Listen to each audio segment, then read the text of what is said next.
que ele veio ver a senhora. Tá bom. Obrigado mesmo. Imagina, eu te agradeço. Mesmo. Uma atenção cuidadosa, assim. Mas hoje eu tô Querendo nervoso, perceber. não vou Não. mentir. Te Imagina. juro, hoje é uma das entrevistas mais difíceis Não que eu já fica fiz. isso, não. Não fica assim, mas pelo sabe amor por quê? Porque é tanta coisa que eu tenho pra perguntar que eu não sei o que selecionar. Pois é. E tanta capacidade de comunicar que a senhora tem que eu também não sei qual A tema senhora, abordar. primeiro a gente... Se fizer o senhor, eu vou chamar você de senhor. Senhor Lázaro.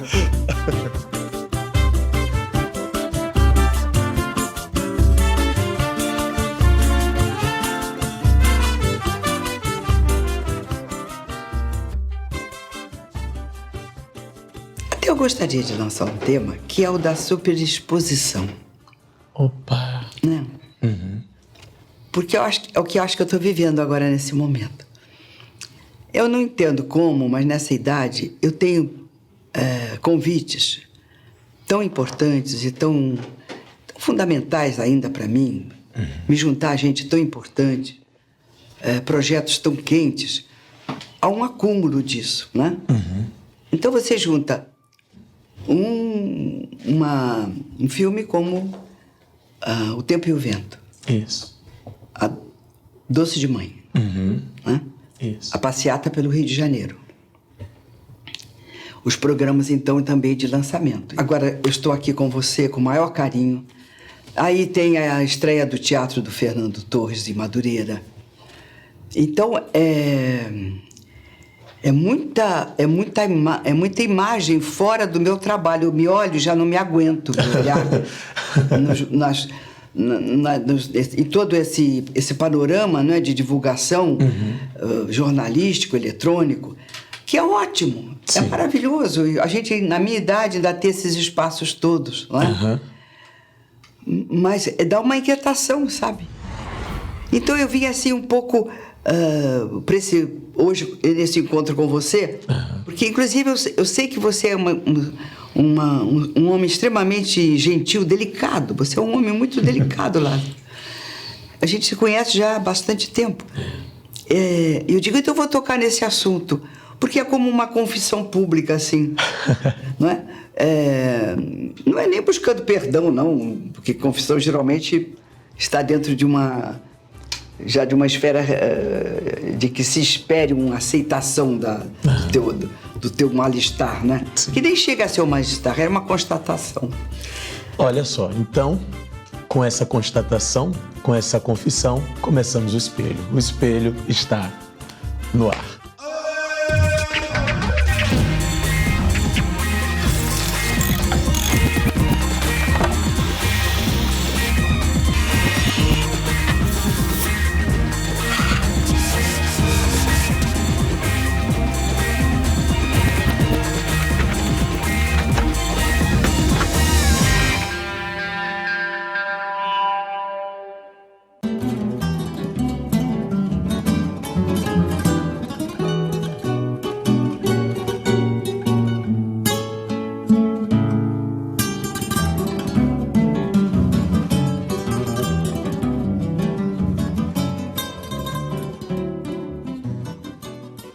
Eu vou dizer, posso falar?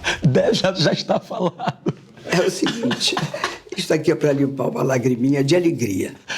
Estou com o Lázaro. Mas depois de uma certa idade, para quem foi dormir às 3 horas da manhã, acordar 7h30, para a cara desinchar, e depois de arrumar uma maquiagem vagabunda, como essa que eu fiz, botar uns óculos para empapuçado, não assustar o espectador. Eu devo também comunicar a vocês que a partir de uma certa hora da vida a gente começa a lacrimejar. Então, ainda está bom. Mas sabe que eu tinha vindo pra cá decidido a não falar em idade? Ah, bobagem, fala mesmo.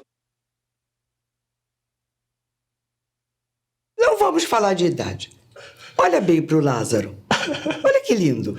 Uma idade linda. Eu digo a mesma Olha coisa. bem pra mim. Já bastante gasta. Não, mas lindíssima, mas ainda inteira. conservadíssima. Não, mas inteira. Inteiríssima. É inarredável, tá entendendo, Lázaro? Mas Você o vai que é que a chegar. idade traz de reflexão pra senhora? Fora essas brincadeiras. O que me traz? Paciência. É mesmo? E eu aprendi a ser paciente. uma ansiedade, sabe aquele negócio de moçada que sai, que nem touro na vida, né? Uhum. Você já não levanta pulando, já não corre para pegar nada. Tem tempo, gente. Aliás, já passou muito tempo, então vamos aproveitar o tempo que vem. Essa madrugada eu tive uma insônia.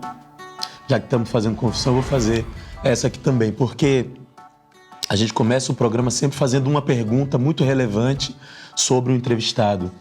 E eu não consegui achar uma pergunta para fazer e fiquei muito angustiado, acordei umas 2 vezes na madrugada mesmo. Tinha que ter me telefonado. Na madrugada estava acordada, né? Estava acordada, podia ligar. Mas eu fiquei angustiado, sabe por quê? Eu disse, poxa, eu posso perder uma grande oportunidade, que é desse encontro. Então eu escolhi como primeira pergunta justamente isso. Tem alguma oportunidade que você perdeu e que até hoje lamenta? Olha, se eu tive, eu esqueci. Nem faço assim conta de ficar aqui buscando. Ah, meu Deus, eu fiz. Ah, meu Deus. Não.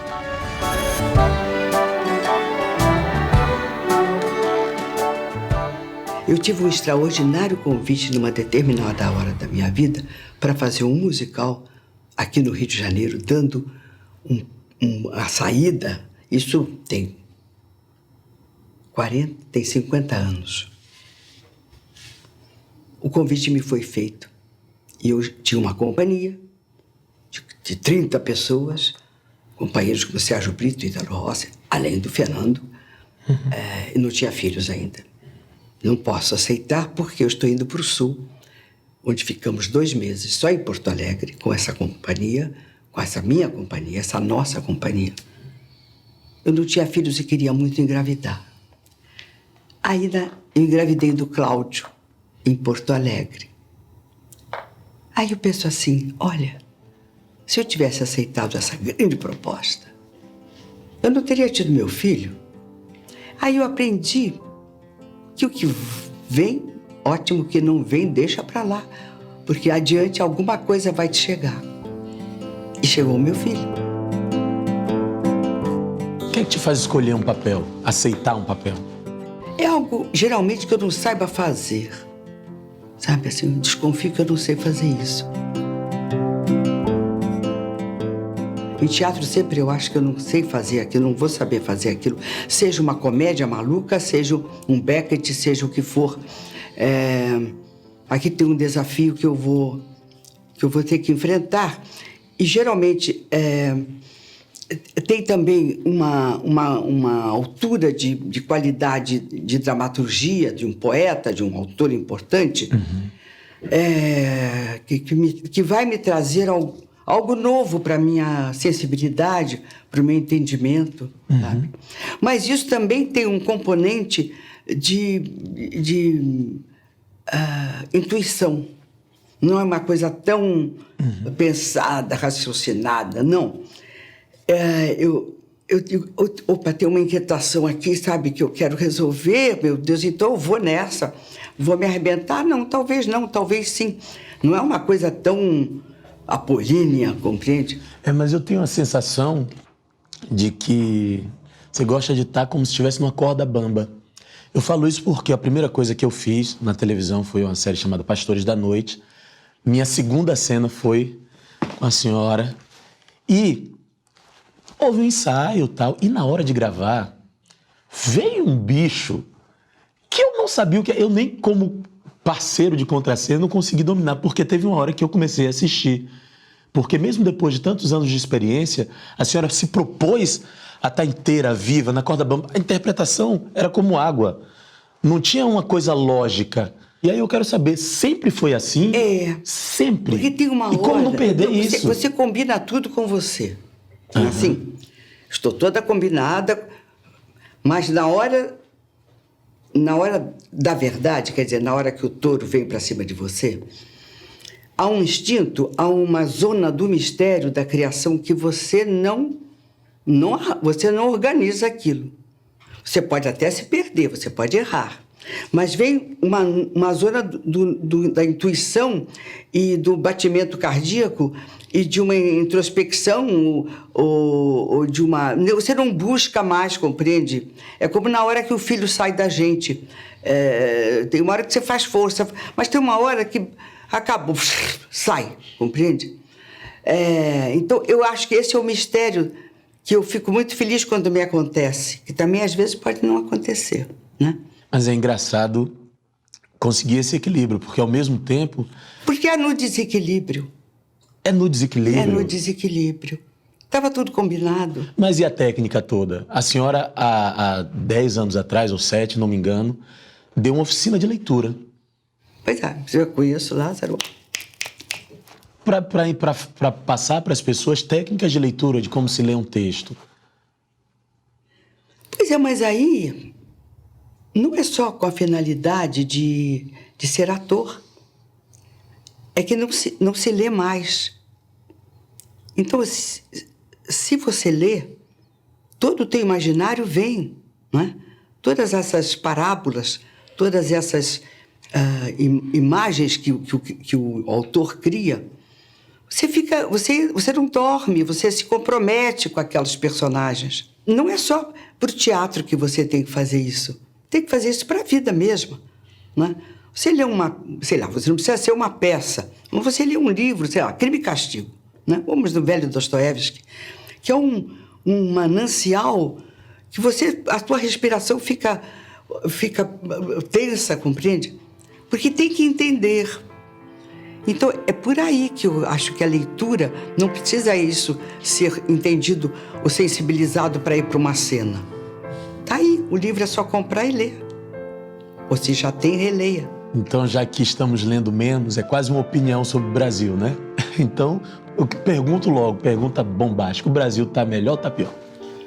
Eu acho que em muitas coisas ele está muito melhor e em outras coisas ele está absolutamente parado. Eu acho que na saúde está parado, na educação está parado, no saneamento está parado. Já está se comendo melhor, né? Esse compromisso das 3 refeições, uma maioria já está fazendo, mas isso a gente não quer só comida.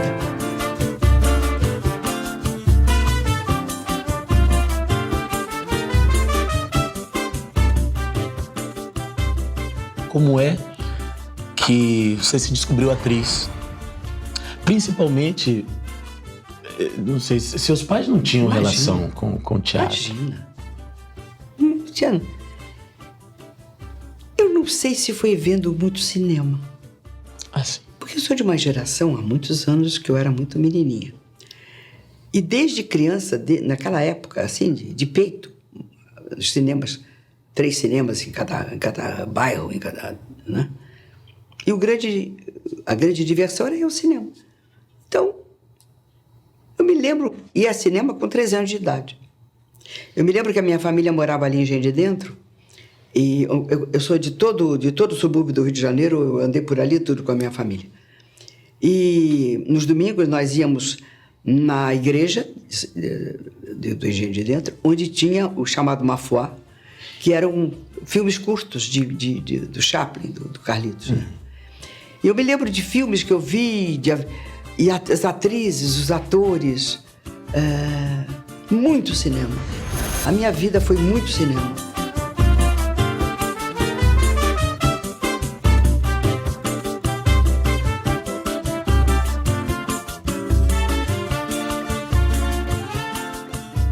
E também eu ouvia muito rádio, porque o rádio estava no auge do aparecimento, né? E se ouvia rádio, se ouvia muito rádio na nossa época. Era o altar da casa, né? As pessoas tinham novelas de rádio, as pessoas ficavam sentadas em volta para ouvir, como se tivesse... Aliás, eram novelas que a gente viajava, que era uma beleza, porque não tinha imagem para te fechar naquela imagem, então cada um tinha o príncipe que queria, a princesa que queria. Apareceu um programa de rádio lá na Rádio Ministério da Educação e Cultura, eu tinha 15 anos. E quando eu tinha meus 8 anos, tinha um teatrinho nos fundos da paróquia, onde eu morava, lá no subúrbio, e eu fiz um papel de menino num melodrama, assim, acho que era comum, de origem portuguesa, chamado Os Dois Sargentos. E eu fiz esse papelzinho. Então, isso veio devagar. Foi difícil, mas foi fácil, porque consegui. Mas o que é que era difícil? É tudo. Os caminhos que te levam de uma maneira maluca. Eu vou para essa rádio, ministério, onde fiquei 10 anos, quase como parafuncionária, né? para estatal. Uhum.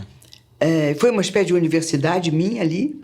Até hoje eu ouço a rádio como se fosse como é que se diz? Uma tatuagem. E aí conheci gente de estudante, porque naquela época também os estudantes de direito, de medicina, eles faziam espetáculos. Essas faculdades faziam seus espetáculos. Uhum.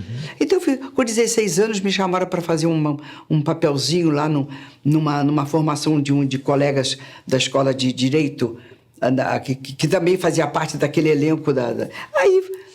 Aí, de repente, 2, 3 anos depois, me chamam para fazer um papelzinho onde eu realmente me aproximei de Fernando, porque a gente era da mesma geração. Mas a primeira peça profissional já foi com o Fernando? Foi. A primeira foi. Durou 8 dias, foi um fracasso. Já era fim de 50, as alegres canções. Foi um fracasso? 8 dias durou esse espetáculo. Um fracasso absoluto. Mas aí...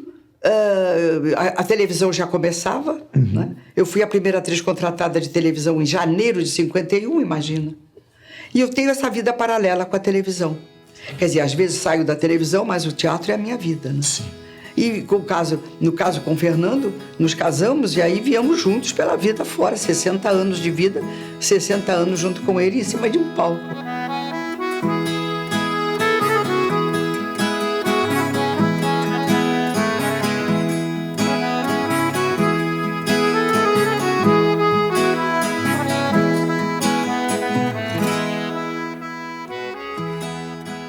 Os meninos iam juntos? Até entrar para a escola iam juntos. Nós fizemos uma grande excursão de 4 meses a Nanda fez um ano em Curitiba, na casa de Cláudio Correia Castro, que nessa época ele tinha se mudado para lá porque tinha uma oportunidade enorme de uma companhia estatal lá. Uhum. E assim, pela vida fora. Vai e volta, vai. Até que um dia meu filho disse, quando nós... Pela baratinação de viagens, nós, em plena crise de 69, passamos 3 anos em São Paulo, voltamos para o Rio. O Cláudio parou, assim, tinha o quê? 5 anos, mudou de escola, que ele adorava, né, em São Paulo. Aí ele parou na sala e disse: mãe, não muda mais. Eu abracei meu filho, sua mãe não vai mudar mais. E aí me assentei no Rio de Janeiro, que é a cidade minha, que eu amo, que eu venero essa cidade.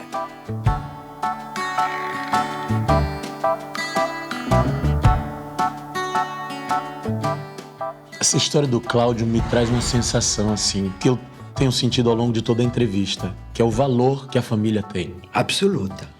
Mas tem uma coisa assim, isso falando de uma atriz da geração da senhora, em nenhum momento a senhora disse assim, meu pai e minha mãe não queriam que eu fizesse teatro. Quando minha filha decidiu fazer teatro, eu fiquei angustiada.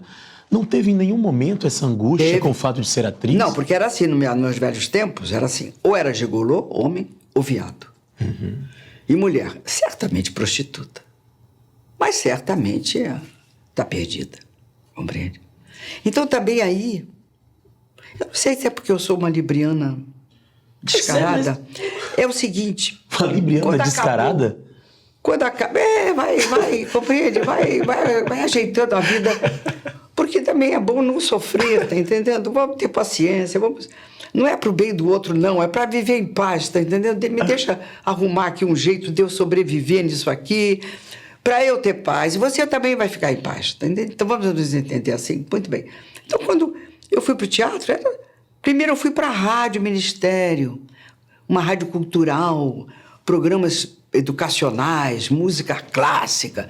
Então, meus pais eram modestos. Meu pai era um operário especializado, um modelador mecânico, mas nós tínhamos uma vida sempre absolutamente coberta pelo meu pai, pelo salário do meu pai, mas uma vida muito contida, muito organizada. Aí, da rádio, eu fui fazer uma pecinha num fim de ano, compreende? Que ia ensaiar todo dia e no fim da semana não estar em casa, as noites de fim de semana, tem que ir para o teatro de noite. Imagina, não, isso não é legal, isso não é bom. Bom, mas aí foi fracasso. Aí veio a televisão e me contratou. Então, era uma vez por semana. E tinha rádio, continuei na rádio.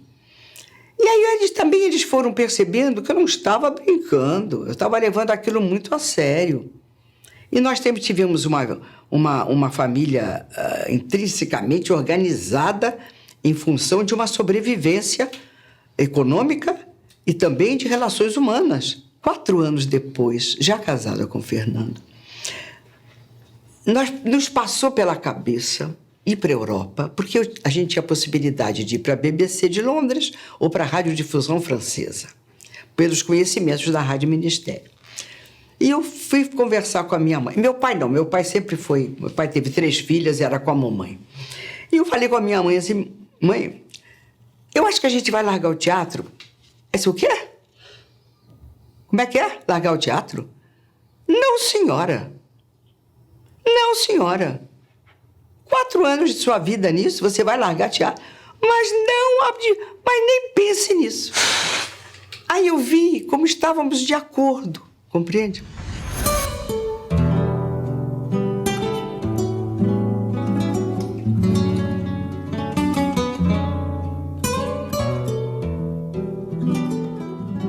Porque também tem isso, né, Lázaro? Não me engano. É uma profissão que você... Se der certo, você é um herói da família. Se você não der certo, você é um maluco, uma maluca, um artista. Aí você agora deu para ser artista. Agora fulano deu para ser artista. Compreende? Agora, se der certo, você é o rei da cocada preta. E para que é que serve um artista? Para confortar. Eu acho que a arte é o que mais conforta o ser humano. Seja popular, erudita, é um ombro. Obrigado. Obrigada, Lázaro. Obrigado.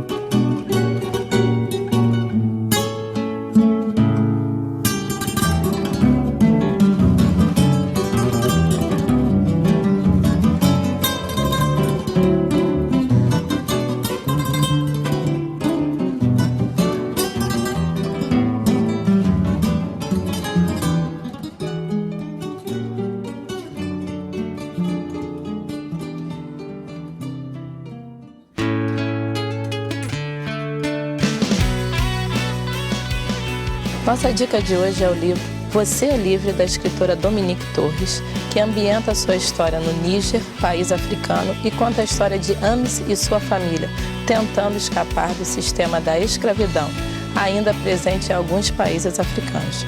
Gostou da nossa dica? Quer concorrer a um livro? Visite nosso blog.